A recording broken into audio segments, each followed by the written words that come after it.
And good morning. Today, let's get straight into an update on Vulcan Energy.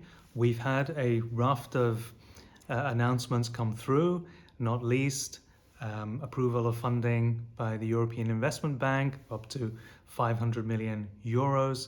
This is on top of the previous grant for 100 million euros that was already approved.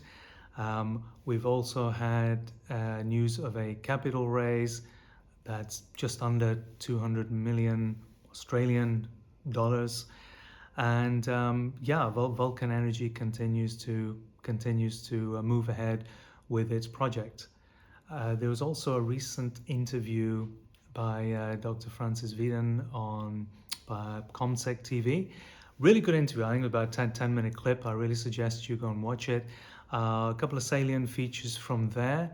I was very interested to hear him mention the phase 2 of the project, and that's linked to the announcement previously made with respect to the BASF facility, which in terms of energy needs, Francis likened it to almost the size of Denmark, subject to a fact check. So some really, really exciting news. Yes, there's been expected volatility short term in the share price, but if you're a trader and you look at trends, there's no harm in you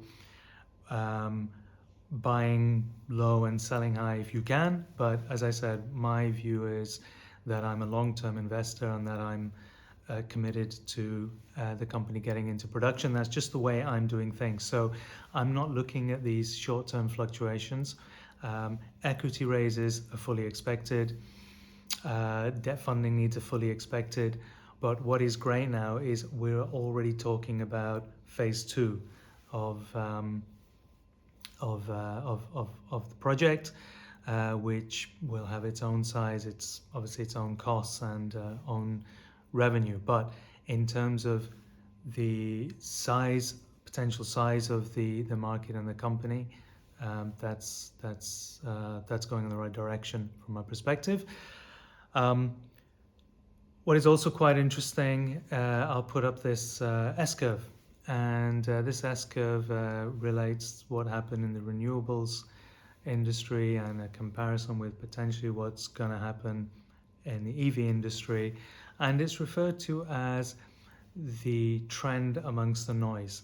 So are we confident that there will be the demand there for Vulcan Energy's lithium and Vulcan Energy's geothermal energy and heat? I think the answer is yes. What is the likelihood that will continue to grow in an S-curve way up to 2030 and beyond? Again, just my view, I would say highly likely. And in these situations where we have new technologies, we have these stop and starts and difficulties, but when you're taking a long-term view, that's where we find ourselves. In addition to that, actually, not much. I just wanted to do a quick update. I think all is positive. I know the price was quite a bit higher a few weeks ago, but if you look at it on a year-to-date basis, we're still looking very, very good. And my view is to all the institutions and other larger investors out there, they are going to be fortunate to get significant stakes over the next 6 months if they want in this company. That's just my view. So short and sweet, Vulcan Energy still very positive. Have a great weekend.